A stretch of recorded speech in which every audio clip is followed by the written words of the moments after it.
ஒவ்வொரு கம்பெனி மாவு கொஞ்சம் வர வரணும் இருந்துச்சுன்னா தண்ணி எச்சா பிடிக்கும். இந்த வெடிப்பு வராமல் வரணும். வெடிப்பு வந்துச்சுன்னா ஆயிலில் வேகும் போது விரிஞ்சு வந்துடும். ஆஹா சரி. இந்த இதை வச்சு இப்படி தேய்க்கணுங்களா? அப்படி இல்லைக்கா. பாருங்க, இவங்க வந்து தீபாவளிக்கு 100 கிலோ அளவுக்கு மைதா போடுவாங்க, போட்டு பாதுஷா செய்வாங்க. இவரோட ஃப்ரெண்டுங்கிறதுனால வந்திருக்காரு. எத்தனை வருஷம் பழக்கம். என்ன அந்த அளவுக்கு ஊற்றணுமோ அந்த அளவுக்கு நம்ம வந்து இதை போடலாம். நம்ம வீட்டுக்குன்னும் போது கம்மியாக போட்டு பாருங்க. நல்லா வேக வேக பாதுஷா வந்து நல்லா உப்பலாக வருது பாருங்க.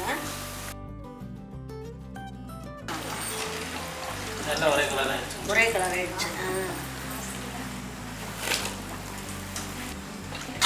நல்லா பொறுமையாக வேக வைக்கும் போது தான் இந்த கலரும் கொடுக்குது பாருங்கள். நம்ம எந்த கலருமே சேர்க்கலை.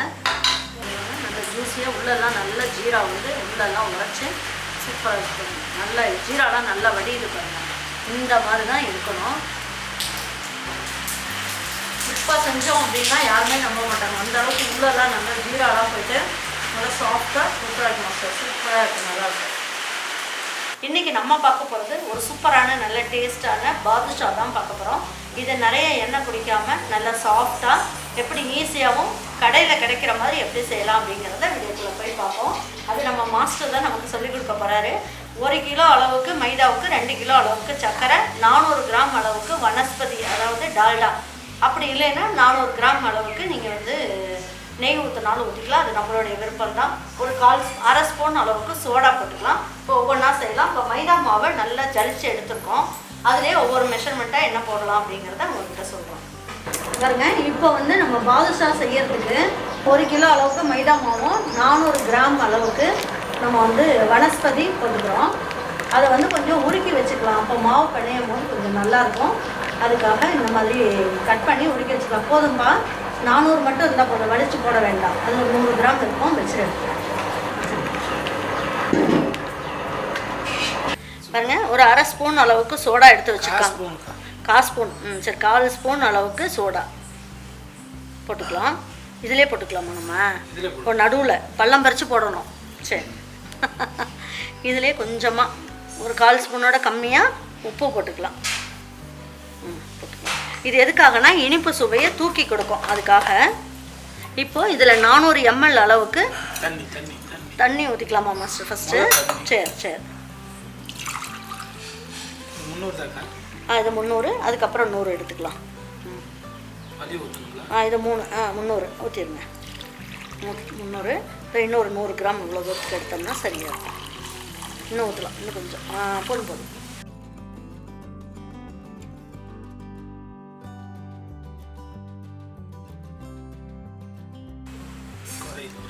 இது வந்து நமக்கு அடர்த்தி ஜாஸ்தி இல்லை, அதனால் நமக்கு வெயிட்டு தானே இருந்தது.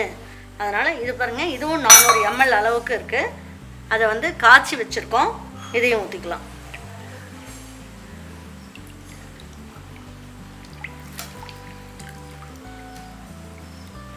இப்படி தான் மாவு பிணையணுமாங்க மாஸ்டர்? சரி. சோடா கரையணும்ல, இது உப்பு சோடா எல்லாமே நல்லா கரைஞ்சிக்கும். பாதுஷானா ரொம்ப ஈஸி இல்லைங்களா? மெஷர்மெண்ட்டும் தான் கரெக்டாக இருக்கணும் நமக்கு. மைதாவுக்கு வந்து தண்ணி இழுக்கிற சக்தி இருந்துச்சுன்னா கொஞ்சம் சேர்த்துக்கலாம் அப்படின்னு சொல்லிட்டுமா? நீங்களே சொல்லிட்டீங்களா, அப்புறம் என்ன? அதாவது மாஸ்டர் என்ன சொல்கிறாரு, ஒவ்வொரு மைதாவுக்கும் ஒவ்வொரு மாதிரி மெஷர்மெண்ட்டில் தண்ணி ஒவ்வொரு கம்பெனி தான் இருக்கும். இது வந்து உங்களுக்கு இன்னும் கொஞ்சம் தண்ணி ஊற்றுற மாதிரி இருக்கு இல்லையா? ஒவ்வொரு கம்பெனி மாவு வந்து கொஞ்சம் தண்ணி கம்மியாக பிடிக்கும். ஆமாம், ஒவ்வொரு கம்பெனி மாவு கொஞ்சம் வர வரணும் இருந்துச்சுன்னா தண்ணி எச்சா பிடிக்கும்.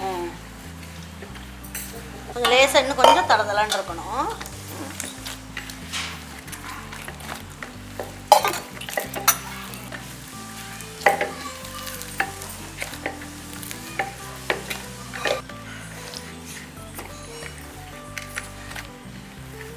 தண்ணி ஊற்ற ஊற்ற குடிச்சிக்கிட்டே இருக்கேன். நல்லா பாருங்க, நல்லா உறிஞ்சிருச்சு தண்ணியெல்லாம்.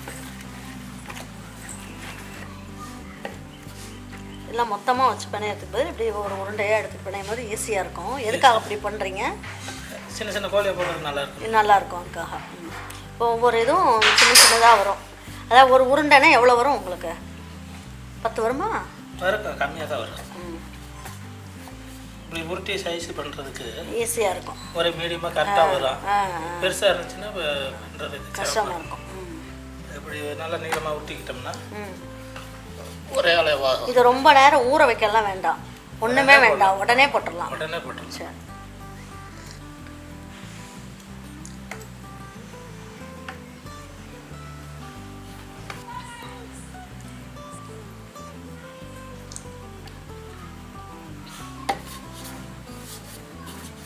இந்த குடி, நீங்கள் குடிக்கலையாட்டி? எனக்கு இந்த குடி, நீ குடிச்சிரு. தயிரோடு சாப்பிட்டு. தயிர் வடை சாப்பிட்டியா? தயிரோடு சாப்பிட்டு. சரி, இதை மூடி வச்சுட்டு அப்புறமாவது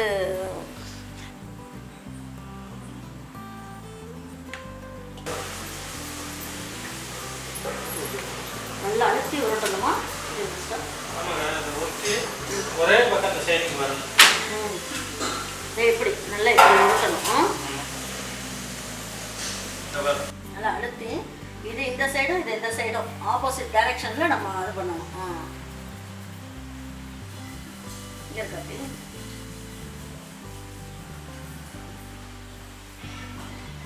இப்படி அழுத்தணுமா? மாஸ்டர் பாருங்க, இந்த உள்ளகையை வச்சுட்டு அப்படி பண்ண வேண்டியது.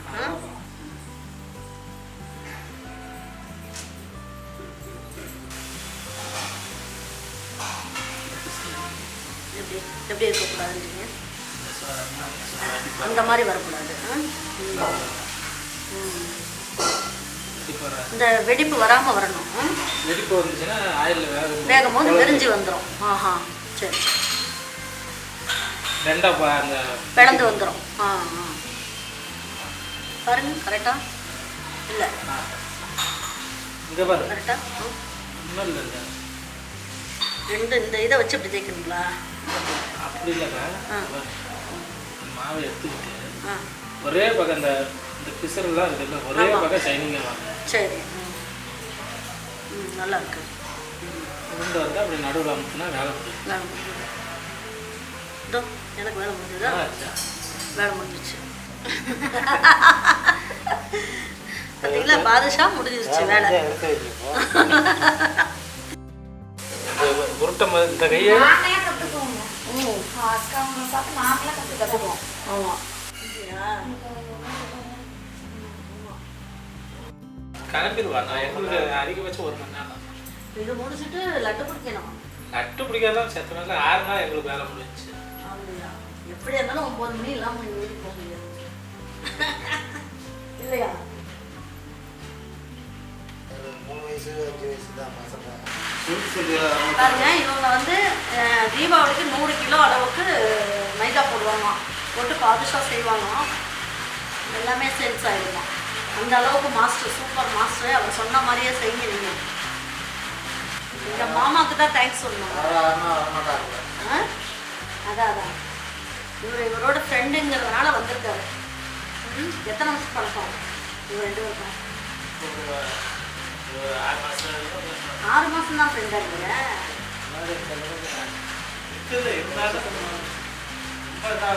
எங்கள் அக்கா ஊருக்கு வந்ததுக்கப்புறம் தான் ரொம்ப பழக்கமோ?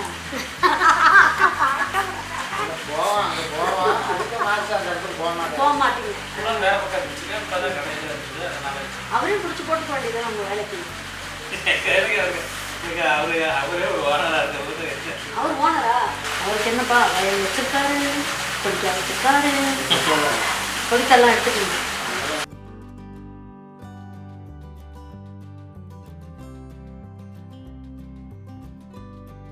பாருங்க, இதுக்கு வந்து பாதுஷா 76 வந்திருக்கு. 76, 80 பாதுஷா வந்திருக்கு. 86, 80 வந்து, அதாவது அரை கிலோவுக்கு 40 பாதுஷா வருது. இது 1 கிலோ அளவுக்கு மைதா மாவுக்கு எவ்வளோ சக்கரை மாஸ்டர் போடணும்? 2 கிலோ சக்கரை போடணும். அதுக்கு எவ்வளோ தண்ணி ஊற்ற போகிறீங்க? 400 ml. 1.5 லிட்டர் ஊற்றுமா? சரி, ஜீராக்கு. சரி,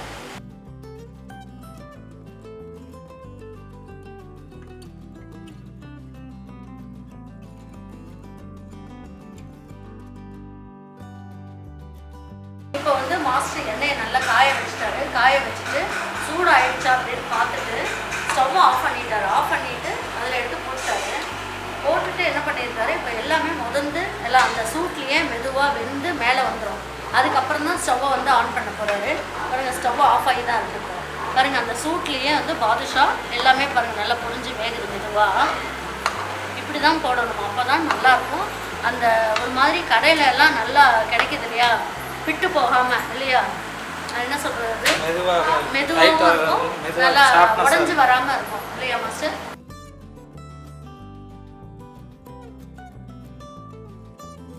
கேசரி பவுடர் தான் போடணுமா, அதெல்லாம் ஒன்றும் வெள்ளை கலரில் தான் இருக்கும். கண்டிப்பாக வந்துருச்சுங்களா? நம்ம சக்கரை டைட்டாக வச்சுருக்கோம்ல, அளவு தான் தண்ணி கொடுத்துருக்கோம், அதனால தேவையில்லை. பாருங்க இதுலேயே வந்து நெய் ஊற்றுறாங்க. எவ்வளோ நெய்? ஒரு 50 ml நெய் ஊற்றிக்கலாங்களா? 50 ml அளவுக்கு நெய் ஊற்றிக்கலாம். நெய் ஊற்றிட்டு நம்ம இந்த ஜீராலேயே நம்ம காய்ச்சும் போது என்ன ஆகும், இந்த பாதுஷா ஃபுல்லாகவே நெய்யில் செஞ்ச மாதிரியே இருக்கும். ரொம்ப நல்லாயிருக்கும் டேஸ்ட்டு. அதாவது என்னென்னா ஒரு சில இதில் வந்து ஏலக்காயை போட்டிருப்பாங்க, ஏலக்காய் போட மாட்டாங்க, போட மாட்டாங்க. எசன்ஸ் வேணும்னா வெண்ணிலா எசன்ஸ் அந்த மாதிரி ஏதாவது போட்டுக்கலாம், இதில் கொடுத்துக்கலாம், அவ்வளோதான் ஜீரோவில் கொடுத்துக்கலாம். இது வந்து ஒரு கம்பி பாகு தான். நம்ம தண்ணி அளவு சொல்லியிருக்கோம்ல. ஆமாம்.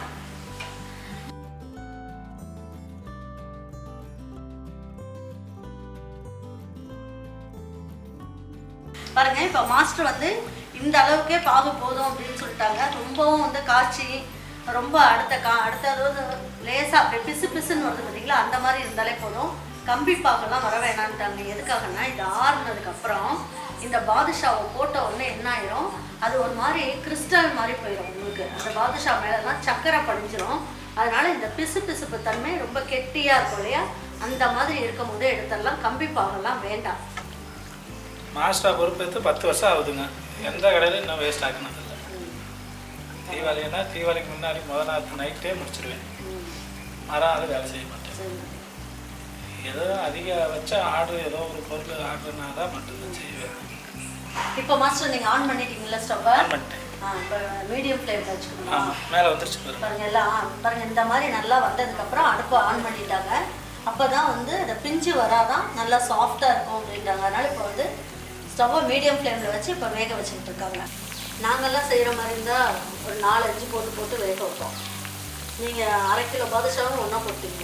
அதாவது 1/2 கிலோ மாவில் செஞ்சதை அப்படியே போட்டு ஏங்க நாங்கள் 4 கிலோ ஒன்றா போடுவோம். 4 கிலோ அதே அந்த சட்டியாக இருந்ததுன்னா 2 கிலோ 3 கிலோ ஒன்றா எப்போ எடுப்பாங்க. கிலோ பிடிக்கும். ஓ சரி சரி. எண்ணெய் வந்துச்சுன்னா அதுக்கு 1.5 டன் ஆயில் பிடிக்கும். ஓ சரி சரி. எண்ணெய் அந்த அளவுக்கு ஊற்றணும்னா அந்த அளவுக்கு நம்ம வந்து இதை போடலாம். நம்ம வீட்டுக்குன்னும் போது கம்மியாக போடணும். பாருங்க நல்லா வேக பாதுஷா வந்து நல்லா உப்பலாக வருது பாருங்க. பாருங்க இந்த சின்னுக்குறிக்கு இல்லைன்னா இந்த மாதிரி கம்பிலாம் முறுக்கெல்லாம் செய்யும் போது வச்சுருக்கோம் இல்லையா, அதை வச்சு திருப்பிக்கலாம். கரண்டியெல்லாம் வச்சு பண்ணணும்னு அவசியம் இல்லை.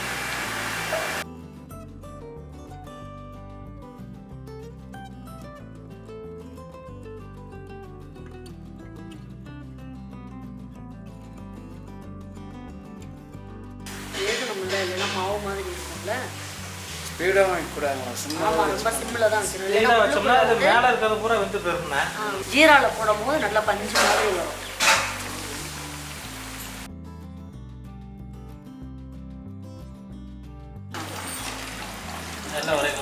ஒரே கலர் ஆயிடுச்சு. நல்லா புசு புசுன்னு வெந்துருச்சு இல்லை மாஸ்டர்? அதுக்கு நல்லா பொறுமையாக வேக வச்சிட்டிங்க. உள்ள வரைக்கும் நல்லா வெந்துடும்.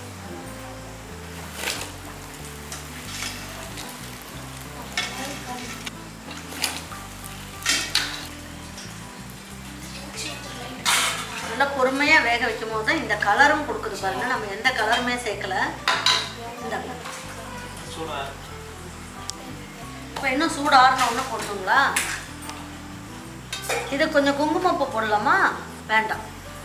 பாருங்கள் ஃபஸ்ட்டு போட்டது வந்து நல்லா ஹீட்டாக இருக்குது அப்படிங்கிறதுனால ஸ்டவ்வை ஆஃப் பண்ணிட்டாரு. தண்ணியை லேசாக தெளித்து பார்த்தாரு, கொஞ்சம் சடன்னு வந்தது.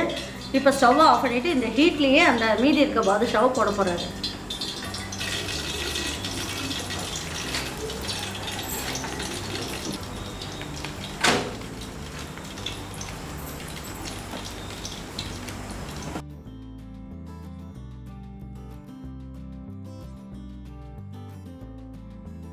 பாருங்க. இப்போ பாதுஷா வந்து இதில் போட்டிருந்தார் இல்லையா, இப்போ எடுத்து வச்சுட்டார் பாருங்க. இது அப்படியே கொஞ்ச நேரம் இருக்கட்டும். அதுலேயே விட்டுட்டோம் அப்படின்னா அது வேறு மாதிரி ஆயிரும். இப்போ இதில் எடுத்து வச்சிட்டோம் அப்படின்னா இந்த கிறிஸ்டல் மாதிரி இல்லாமல் நல்லாயிருக்கும். இப்போயே பார்த்தீங்கன்னா நல்லா சாஃப்டாக தான் இருக்குது பாருங்கள். நல்லா சாஃப்டாக இருந்திருக்கு பாருங்கள். கையில் உள்ளெல்லாம் இறக்குது பாருங்கள் கையில். பாருங்கள் ஜீரா ஃபுல்லாகவே கீழே இறங்கி. மாஸ்டர் நீங்களே அழுத்தி காட்டுங்க. உங்கள் கை வந்து சூடு தாங்குது, என் கை சூடு தாங்க. அழுத்தி காட்டுங்க பாருங்கள். எவ்வளோ ஜீரா உறிஞ்சிருச்சு பார்த்தீங்களா. நம்ம வந்து இந்த பாதுஷா செஞ்சு முடித்ததுக்கப்புறம் இந்த ஜீரா வந்து வேஸ்ட் ஆயிருமா அப்படின்னு எல்லாருக்கும் ஒரு கவலை இருக்கும். அதுக்கு நீங்கள் என்ன பண்ணுங்கள், இந்த ஜீராலேயே நீங்கள் வந்து கொஞ்சம் ஏலக்காய் பொடி மட்டும் சேர்த்துக்குங்க. சேர்த்துட்டு இதில் குலோப் ஜாமுன் செஞ்சு இதில் போட்டுட்டீங்க அப்படின்னா நீங்கள் வந்து குலோப் ஜாமுனுக்காக நீங்கள் தனியாக வந்து ஜீரா காய்ச்சணும்னு அவசியம் இல்லை. அதாவது செலவு நிறைய ஆகாமல் சிக்கனமாக எப்படி வந்து நம்ம பலகாரம் செய்யலான்றதை நம்ம இந்த மாதிரி யூஸ் பண்ணிக்கலாம். இவ்வளோ சாஃப்டாக சூப்பராக வந்துச்சுங்க. நல்லா ஜூஸியாக இருக்கு பாருங்கள். நல்லா ஜூஸியாக உள்ளெல்லாம் நல்லா ஜீரா வந்து உள்ளெல்லாம் உரைச்சி சூப்பராக இருக்கணும். நல்லா ஜீராலாம் நல்லா வடியுது பாருங்கள். இந்த மாதிரி தான் இருக்கணும். இப்போ செஞ்சோம் அப்படின்னா யாருமே நம்ப மாட்டாங்க. அந்த அளவுக்கு உள்ளெல்லாம் நல்லா ஜீராலாம் போயிட்டு நல்லா சாஃப்டாக சூப்பராக இருக்கும் சார். சூப்பராக இருக்கும், நல்லாயிருக்கும். பாருங்கள் சூப்பராக நல்லா அருமையாக உங்களுக்கு இந்த வருஷம் தீபாவளிக்கு 1 கிலோ போட்டோமா எவ்வளோ போட்டோம், 1 கிலோ அளவுக்கு பாதுஷா எப்படி போட்டால் எவ்வளோ வரும் அப்படின்றத சொல்லியிருக்கோம். இதில் வந்து 80 பாதுஷா வந்திருக்கு. இதோட அளவு அப்படின்னு பார்த்தீங்கன்னா 4 கிலோ அளவுக்கு நமக்கு வந்து பாதுஷா வந்திருக்கு. 4 கிலோ தான் நம்ம சார் 3.5 கிலோலேருந்து 4 கிலோ அளவுக்கு வரும் உங்களுக்கு. ஏன்னா சக்கரை பாக்கோட அளவுலாம் இருக்குது இல்லையா, எல்லாம் சேர்த்து வரும்போது உங்களுக்கு வரும். இந்த வருஷம் தீபாவளிக்கு நீங்கள் வந்து அருமையான பாதுஷா உங்கள் வீட்டில் நீங்கள் நான் சொன்ன மாதிரி செஞ்சு பாருங்கள். செஞ்சு பார்த்துட்டு ரொம்ப நல்லா வந்தது அப்படின்னா லைக் பண்ணுங்கள், ஷேர் பண்ணுங்கள், சப்ஸ்கிரைப் பண்ணுங்கள், மறந்துடாமல் கமெண்ட்ஸ் பண்ணுங்கள். தேங்க்யூ ஃபார் வாட்சிங் ஈரோடு அமர்ச்சி சமையல். தேங்க்யூ.